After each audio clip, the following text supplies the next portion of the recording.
हरि ओम।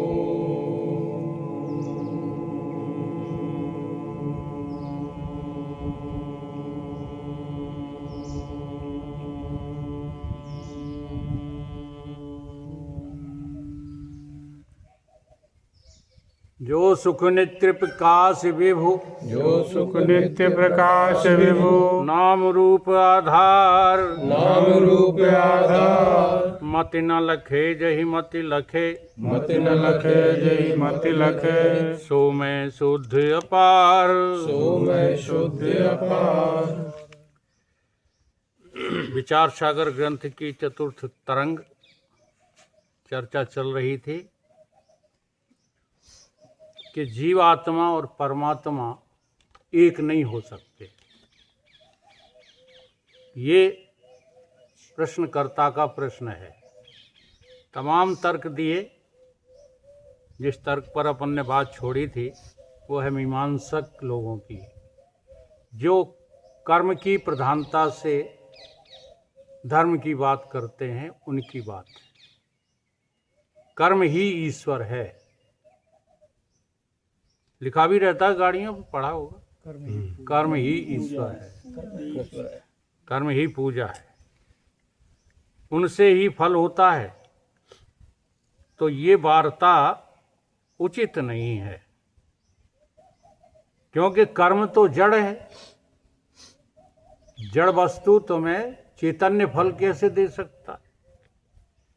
इनको फल देने की सामर्थ्य बने नहीं, इसलिए कर्म का फल कर्म नहीं देता, ईश्वर देता है।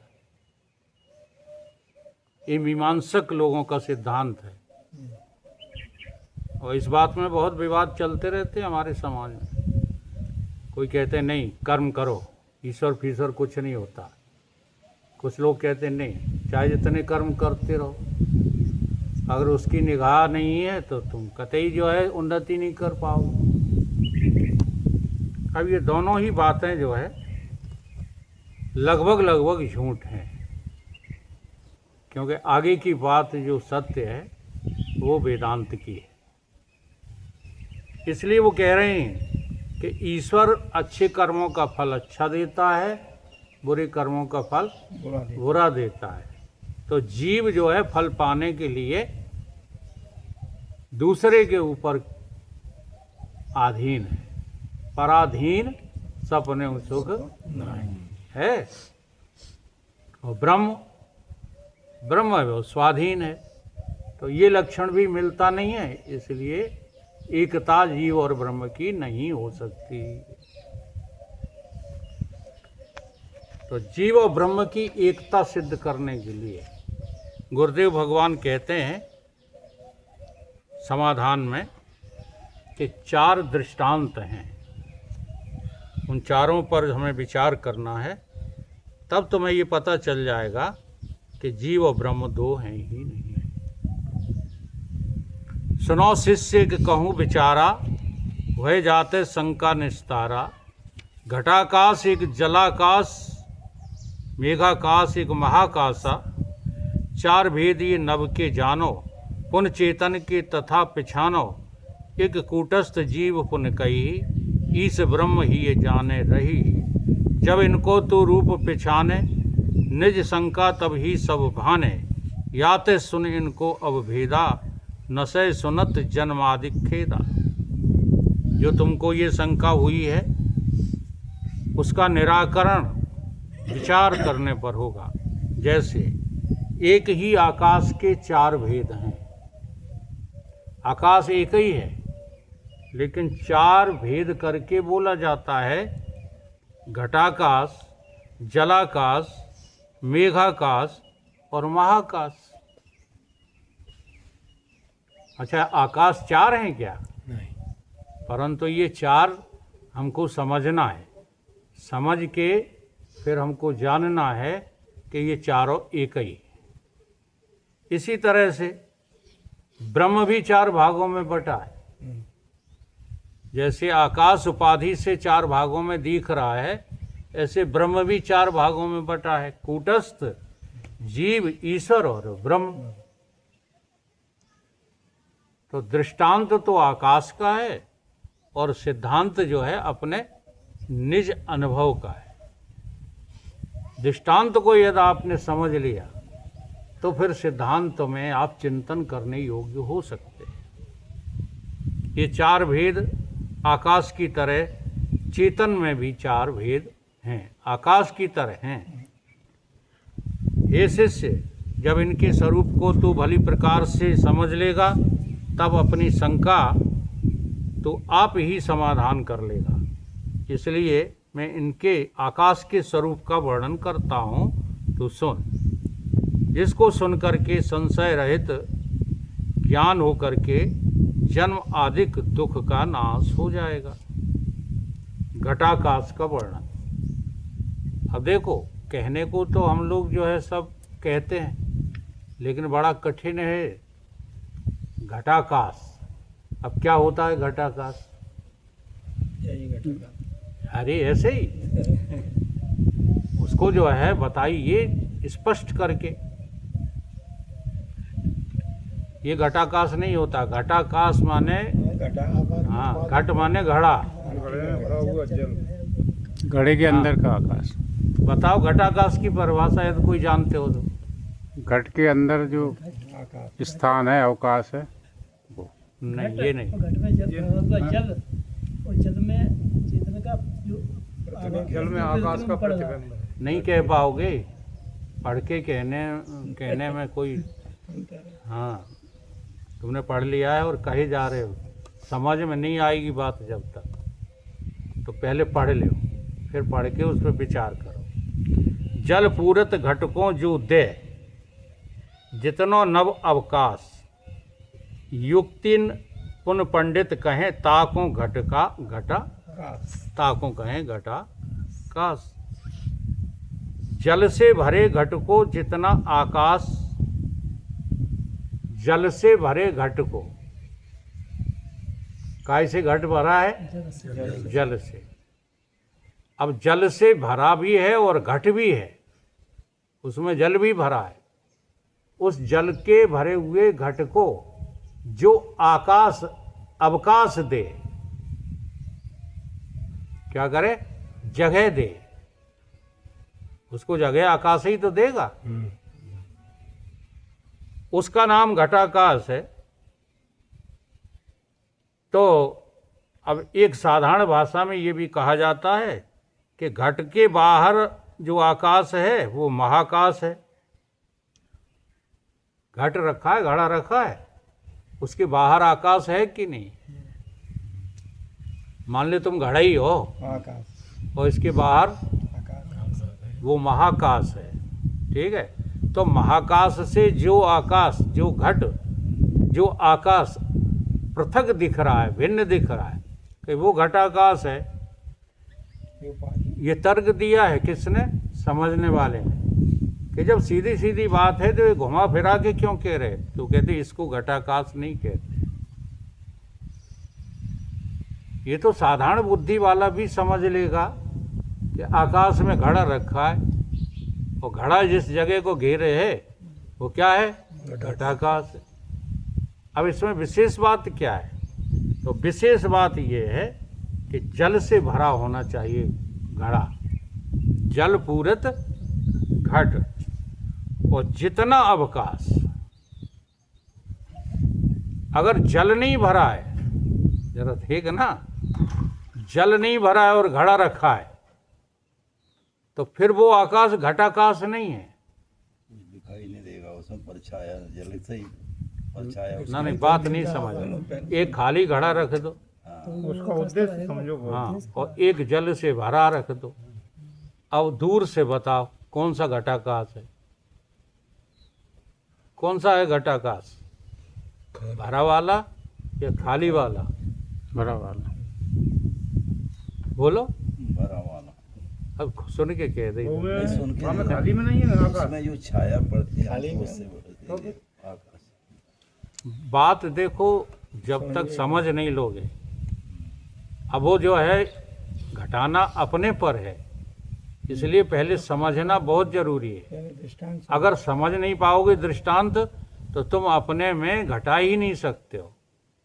एक खाली घड़ा है, ठीक है, और एक जल पूरित घड़ा है, जल से भरा है। और दोनों को इस आकाश ने, महाकाश ने अवकाश दिया है, दोनों रखे हैं। इसमें घटाकाश कौन सा है? जल पूरी जल पूरित जो घट है उसको जिसने अवकाश दिया है वो घटाकाश है। इसको अपने में घटाना है आगे चल करके, इसलिए इस बारी की पकड़ना है। अगर वो पोल को मानोगे घटाकाश, घड़ा रखा है, वो आकाश उसको अवकाश दे रहा है, तो तुम कहोगे नहीं ये भी जो है घटाकाश है, कि नहीं सो कैसे? अब समझ लो, एक है मुर्दा और एक है जिंदा। ये आई कृष्ण हाँ, जिंदा वाले में जल भरा है और मुर्दे वाले में खाली है। ऐसे ही तुम्हारा एक मुर्दा बैठा दो और एक जिंदा आदमी बैठा दो, और तुम कहोगे ये दोनों आदमी एक ही जैसे बैठे हैं, दोनों में आकाश है। तो एक जैसे बैठे हैं। हाँ, एक में अंतःकरण रूपी जल भरा है और एक जो है जल से रहित है। तो घटाकाश उसको कहते हैं जो जल पूरित घट है। जल पूरित घट को इस आकाश ने जो अवकाश दिया है। और ये बातें क्यों समझना जरूरी है बाहर से? क्योंकि हमें अपने आप को समझना है, हमें कूटस्थ को समझना है। अब कूटस्थ जहाँ समझाया जाएगा साक्षी आत्मा, वहाँ घटाकाश का ही जो है दृष्टांत लागू होगा। इसलिए हमको दृष्टांत पहले समझना पड़ते हैं। लोग कहते रहते हैं ना, महाराज जी आए,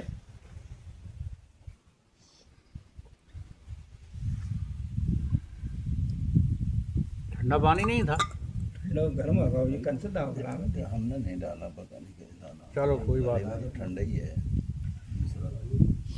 बदली का। बहुत भीड़ हुई थी और महाराज जी ने जो है प्रवचन किया था, तो अपनी तौलिया और गांठ, तौलिया में गांठ लगा ली थी, फिर तौलिया और गांठ की बात को लेकर के पूरा 1 घंटा प्रवचन कर दिया था उन्होंने। तो पंचे की अम्मा का बोले कि एक बाबा आओ है भाई, कजू आता जाता नहीं है। तो तौलिया और गांठ, कपड़ा और गांठ, कपड़ा और गांठ करता रहा कि पूरे प्रवचन में कुछ जानता ही नहीं। एक मोड़ी आई, वो थी रितंबरा, बने जो है डुकरा की हवा बंद कर दी। पता तो कुछ है नहीं कि वे शिष्या तो उन्हीं की है। अब वो कितने बड़े रहस्य की बात है। हाँ, कपड़ा गांठ नहीं है, गांठ कपड़ा नहीं है, और गांठ और कपड़ा दोनों एक ही है ना? ये बात समझाने, कौन सी बात समझाना है इसमें? गांठ तो है हमारा तुम्हारा शरीर, कपड़ा है परमात्मा, और परमात्मा और तुम, तुम्हारा शरीर और परमात्मा, ये दो नहीं है। क्योंकि कपड़े में गांठ कल्पित है, ये बात समझानी थी। तो दृष्टांत बहुत आवश्यक होता है, इसलिए दृष्टांत को समझ लो। घट पूरित जल रटना नहीं है, समझना है। तुम इस किताब में पढ़ करके रट करके बता सकते हो, लेकिन नहीं, जब तक समझ में नहीं आ जाए। अब समझ में आया कि नहीं? खाली घड़ा जो है वो घटाकाश नहीं है। घड़ा में जल हो और जल पूरित घड़ा आकाश में जितनी जगह घेर रहा है उसका नाम क्या है? घटाकाश है।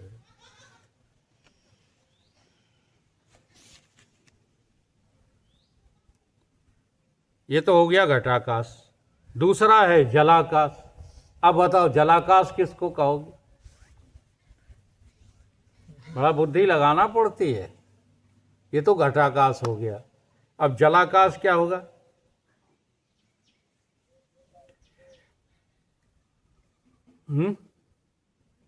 चलो सुना देते हैं।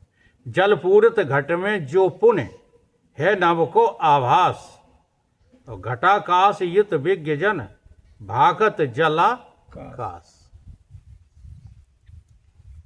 जल से पूरित घट जो रखा है उसमें नव उसमें आकाश का क्या पड़ रहा है? प्रतिबिंब। छाया हाँ, आभास पड़ रहा है। तो अब ये पूरा घटाकाश, घटाकाश तो लेना ही पड़ेगा, पूरा घटाकाश, और उसमें भरे हुए जल में उस महाकाश का प्रतिबिंब प्रतिबिंब सहित, इसको कहेंगे जलाकाश। नहीं आ रही समझ में? जैसे तुम्हारे शरीर को रख दो, बिना जो है अंतःकरण के मुर्दा है और अंतःकरण भी बना रहे। अगर उस अंतःकरण में परमात्मा की छाया ना हो, चिदाभास ना हो, बेकार तो फिर अधूरा है कि नहीं? तो इस स्थिति को जलाकाश कहते हैं कि घटाकाश तो पूरा का पूरा, और उस भरे हुए जल में उस महाकाश का प्रतिबिंब प्रतिबिंब भी इसमें शामिल करो तो वो कहलाएगा जलाकार। जलाकाश। घटाकाश पूर्वोक्त लक्षण करें तो घट जहाँ में स्थित है सो आकाश। अब अगर ये लक्षण करोगे, जैसे पहले मैंने बताया था, खाली घड़ा रख दो और उसी जगह को कह दो कि घटाकाश है, तो वो घटाकाश तो है नहीं, तो एक पांचवा आकाश तुम्हें और कल्पना करनी पड़ेगी। इसलिए उसको कभी घटाकाश नहीं कहा जाता। अब कोई शंका करता है कि आकाश का प्रतिबिंब नहीं होता, किंतु केवल नक्षत्र आदिकन का प्रतिबिंब हो सकता है। आकाश रूप करके रहते हैं और रूप वाले पदार्थ का प्रतिबिंब होता है, इसलिए आकाश का प्रतिबिंब तो पड़ ही नहीं सकता। ये शंका की है। तुम्हें लग रही है शंका सही? सही कह रहे हैं। सही कह रहे हैं। ये कह रहा है शिष्य, ये कह रहा है कि आपने ये कहा कि जल में आकाश का प्रतिबिंब, तो जल में आकाश का प्रतिबिंब कैसे पड़ेगा? क्योंकि आकाश तो निरूप है। अब देखो, तीन शब्द होते हैं, सब चीज़ों को ध्यान पूर्वक सुना करो। एक होता है रूप, एक होता है अरूप, और एक होता है निरूप। समझ में आ रही कि नहीं? तो आकाश को यहाँ क्या बताया है? अरूप नहीं बताया, निरूप बताया है। तीन कालों में आकाश के पास रूप है ही नहीं, उसको निरूप कहते हैं। और अरूप किसको कहते हैं? कि थोड़ी देर दिखता है और दिखने के बाद फिर बंद हो जाता है। भूत उस श्रेणी में आते हैं। भूत कभी दिखते हैं, कभी नहीं दिखते, कभी रूप वाले हैं, कभी अरूप हैं। लेकिन जो है परमात्मा कैसा है? कहीं निरूप, वो कभी दिखता है ही नहीं, परंतु है फिर भी। ऐसे ही आकाश निरूप है, और निरूप आकाश का प्रतिबिंब कैसे पड़ जाएगा जल में? तो शिष्य ये कह रहा, हमें तो शंका है, आप आकाश का प्रतिबिंब बता रहे हो, तब उसका नाम जलाकाश रखा है।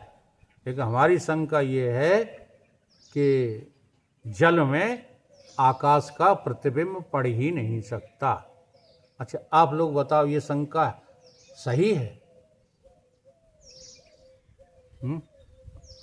कि निरूप वस्तु का प्रतिबिंब नहीं पड़ता। शंका ये है, ये कह रहा है निरूप वस्तु का प्रतिबिंब नहीं कहीं भी पड़ता।